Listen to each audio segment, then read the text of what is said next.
Thank you for joining us, Randall. Oh my God. And so we're going to talk about a bunch of things in the advertising and publishing industry, not just ad blocking, but we might as well start with ad blocking. You've actually said in the past that, I don't think it's a surprise that you are not a huge fan of ad blockers. You think they're sort of a threat to creativity and diversity. Can you sort of unpack that statement, especially for the 40% of people who said they use ad blockers? Yeah, sure. And I have no argument against anybody using ad blockers because I think there is a very strong kernel of truth when it comes to the impedance of user experience. That's absolutely a true issue, so that's fine. But what I've said before, and I think you heard it very directly in your conversation, is that this is an extortion-based business, and it hurts publishers, primarily small publishers. The overwhelming majority of revenue earned by publishers around the world of all sizes comes from advertising. These are companies, the for-profit companies I'm talking about here, right, like AdBlock Plus. These are companies whose business is trying to take chunks of that revenue and divert it into their own pockets. It's very straightforward. Your company is one of the biggest sufferers, one of the biggest victims for years, because it's been primarily tech sites and gamer sites that have been hurt by this. Yeah, no, I also noticed, I was listening to the interview, he didn't answer any of your questions. He didn't say, what is an acceptable ad? Didn't answer that. Refuses to talk about what their revenues are. They're very high. He's a rich man from blocking advertising. So one of the things he did say, though, was he said that he thinks that the IAB hasn't done, well, he said the IAB has failed to create a sustainable advertising ecosystem, which is why there's an audience for something like AdBlock Plus. Do you think that's fair? I wish it was fair, because I would love to be that powerful that I could fail at something. The fact of the matter is that any trade association in the United States can create standards that by definition have to be voluntary. We are not allowed to enforce them according to US antitrust regulations. So that's true for any kind of standard, even the three-pronged plugs that the IEEE recommends. It's fair to the extent that this is an industry that is very fragmented, very diverse, and while in the early days of IAB, the founders were very successful at coming together and creating different kinds of standards, say for standards on the format of advertising. Over the past, say, 7 to 10 years, it's been more difficult because the financial incentives in the industry itself, led by short-term venture capital, favor differentiation and customization and lack of standards rather than standardization. I wish it were different. Obviously, we strive as much as we can to try and coalesce this fragmented industry around standards for the supply chain, but it is pushing a boulder uphill, absolutely. So let's take a step back for a second, because I suspect a lot of people don't know exactly what the IAB is, which by the way stands for Interactive Advertising Bureau. Right. So what is the IAB, and specifically who do you represent? Okay. IAB was founded 20 years ago by about 50 top publishers. These were companies that primarily created first-party content. Many of them in those early days began in the magazine or television or newspaper business. Some were digital natives, and they sold advertising as their primary source of revenue against that created content. Over the 20 years, it's grown to about 650 or 700 members. Most of them are still first-party publishers. Our board of directors, for example, 70% of the companies on our board of directors are publishers. New York Times, Condé Nast, Meredith, ABC, Disney, NBC, companies like that. And what we do what most trade associations do, which is in no particular order. We're involved in training and development. We have an IAB digital ad certification program for ad sellers. It's basically a qualifying test that 12,000 people have taken in the 3 years we've had it. I know Scott Schiller executive vice president of NBC, is here. He was He was the founder of this program. We do a lot of market research and consumer research on consumer attitudes about content and advertising and user experience, market research on what buyers are thinking of and not thinking of. We run marketplaces. We're right in the middle right now of the annual Digital Content Newfronts, where about 40 creators and distributors of original digital video content are presenting their offerings to about 10,000 ad buyers in presentations over this 2-week period. So that's a very exciting event because you get to see lots and lots of original content. We represent our industry in Washington. I have a team of 3 or 4 lobbyists in Washington to work on everything from malware and spyware related issues to privacy to internet security. And we do lots and lots of things in between. It's So I want to dig into a couple of those different things. Yeah. I mean, the first one being Newfront, since we are in the middle of the Newfronts, which is, I mean, a really exciting time. And I think this year is really interesting because there's a lot of companies that haven't done Newfronts before. Right. They're doing them. I mean, this is maybe the obvious salacious one, but like Playboy is having their first Newfront on Friday. I will be there. Depends upon what you mean by salacious, because I read that Playboy is no longer publishing pictures of naked people because there are too many free naked people. Right. I think it'll be. So I hear. I don't know that. Yeah, I've never looked at internet pornography before, so I have no idea. So how many Newfronts do you get to go to? I went to pretty much all of them last week. So I went to about 25 or so. And this week I don't get to go to any because I have to go to Lisbon tonight for the IAB Europe conference. And you're missing a couple to be here too, which we I am appreciate. missing a couple to be. I mean, but you can't say no to Ned Desmond. That's right. Can you? I mean, broadly speaking, I mean, are there any sort of trends that you're seeing in terms of like, besides like, obviously everyone's like, online video, it's exciting, it's a thing, we're making a lot of money. What else? Yeah, there's a bunch of stuff. I mean, we've been seeing it actually evolve for the past couple of years, so I wouldn't say there's anything that I've seen that's dramatically new, with kind of one exception, and that one exception is the degree to which virtual reality narratives have really come into play. A lot of publishers are really working on virtual reality. And to me, the insight that I've got there, but also I'm on the education board at the International Center of Photography, and we introduced a graduate program in new media narratives over the past year, so I've seen it there as well. The big thing there that's very exciting is 2 years ago, 3 years ago, with Oculus and all, I thought this was technology driven and this was kind of a solution in search of a problem. Right. And now it's become very clear to me, especially from looking at the Newfronts, that it's being creatively driven. That creative people are very interested in virtual reality narratives. So that's been a really interesting change. I saw it. New York Times is doing it. Hearst is doing it. Condé Nast is doing it. I think Refinery 29 is doing it. So that was one big trend that was interesting to me.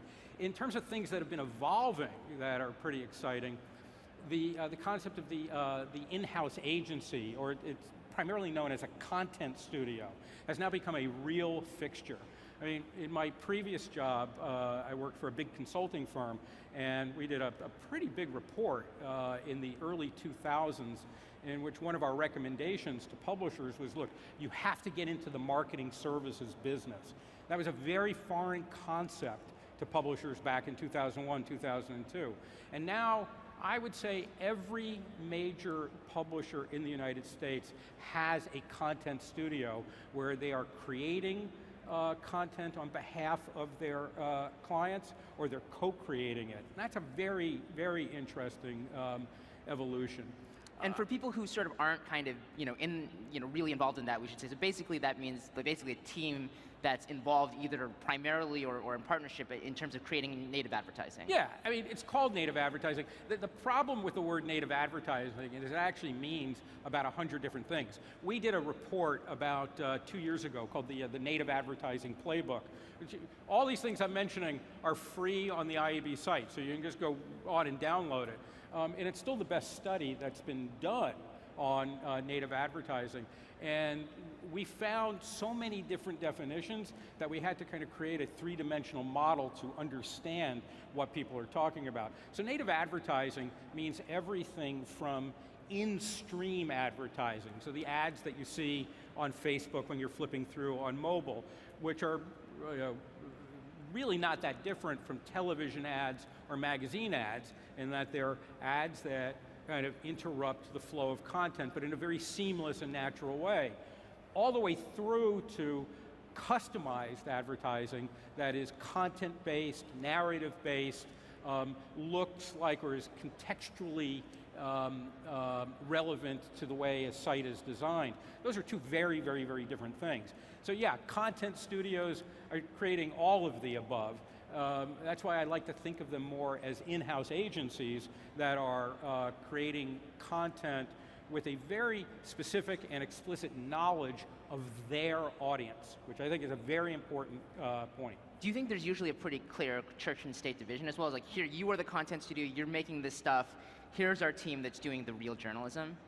Well, everything that I have seen from mainstream publishers, yes. And also the Federal Trade Commission has been very, very, very clear on this, that if you try to fool people, you will get hung. You'll get caught and you'll get hung, and you should be. We worked, the FTC issued guidelines just within the past couple months on native advertising, where they talk, in great detail about what the expectations are in terms of disclosure. And we've said from the very, very beginning, disclosure is not optional. It is a must-have.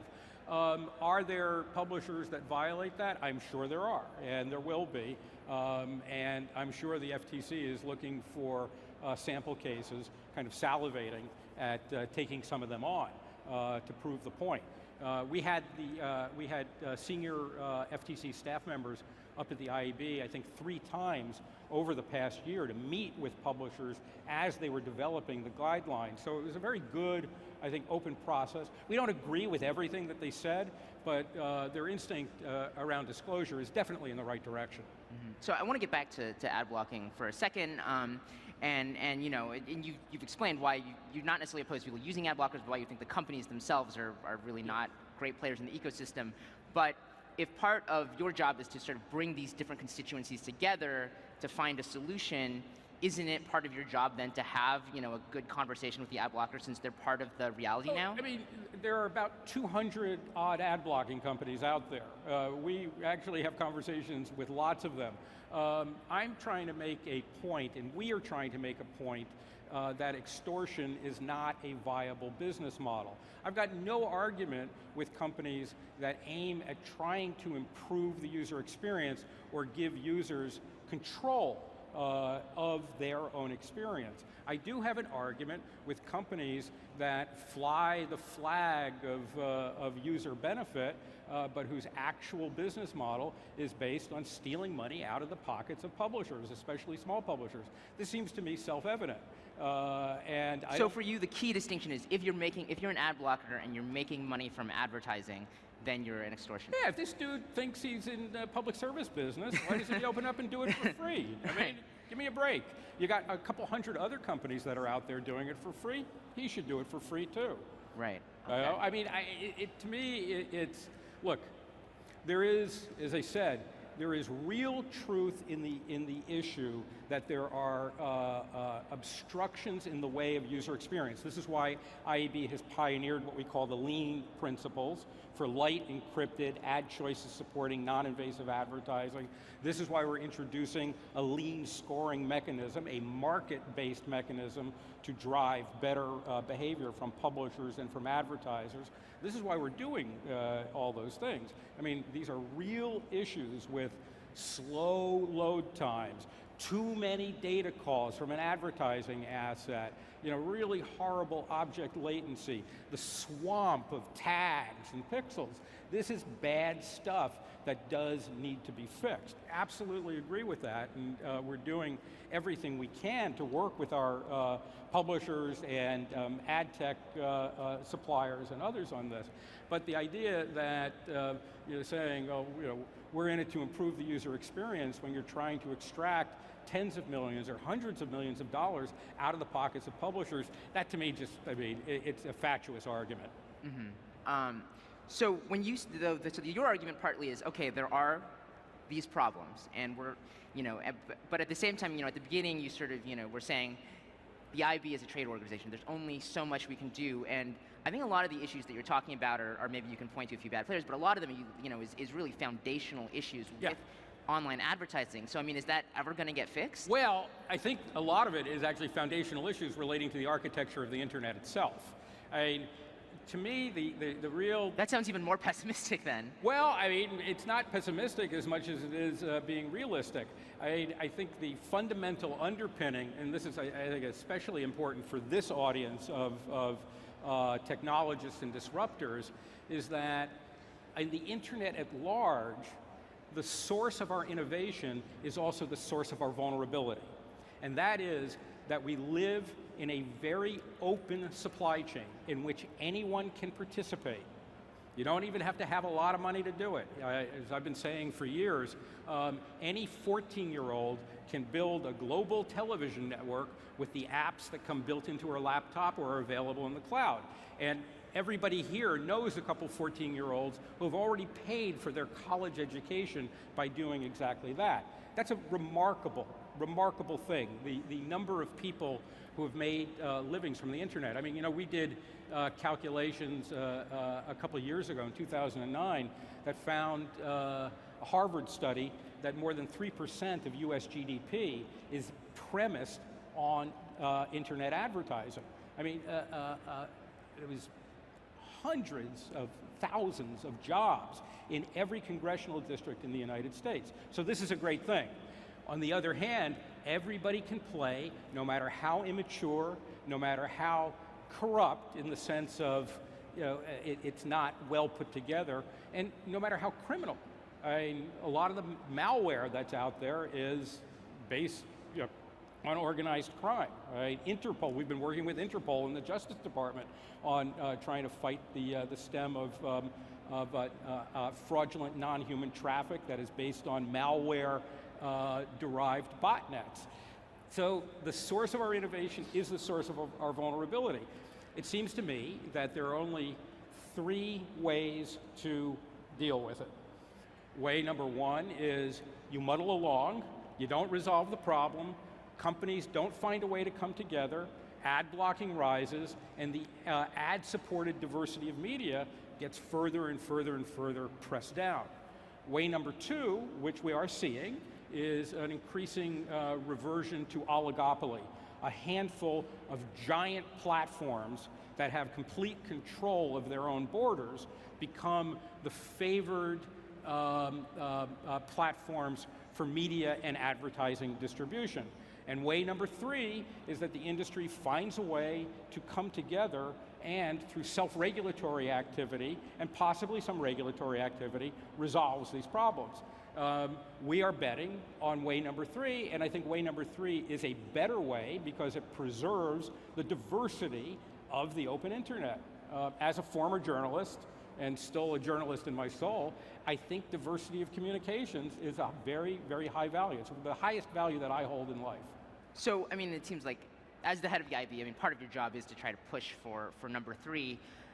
What would you say are the odds that number 3 is the actual outcome? I would say the odds are good, but not great.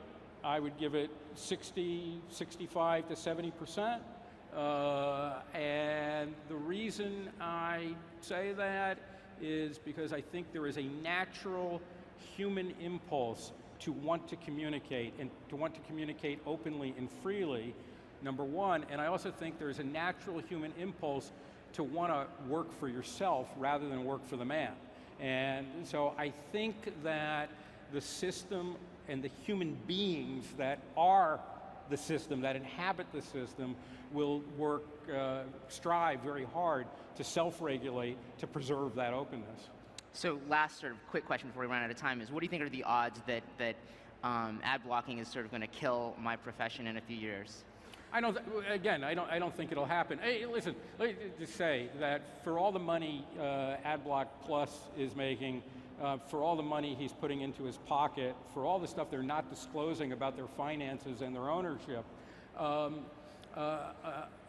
what we're finding is, as we canvass our own publishers, is that it's still not having that much of an impact outside of tech sites and gamer sites. We've been following this for 6 years. It's not much consolation to me. But No, I know. It's harder for you. And I think for the folks in the audience, you've got to consider how much you're going to be willing to pay for a TechCrunch subscription, or how much more you're going to be pay a lot. How much more you're going to be willing to pay to come to this conference, because, or for you, how much less you're going to be willing to work for. I don't like ending on that note, but let's end on that note. Thanks a lot, Randall. Sure, thanks, Anthony. Great, thank you. Thank you.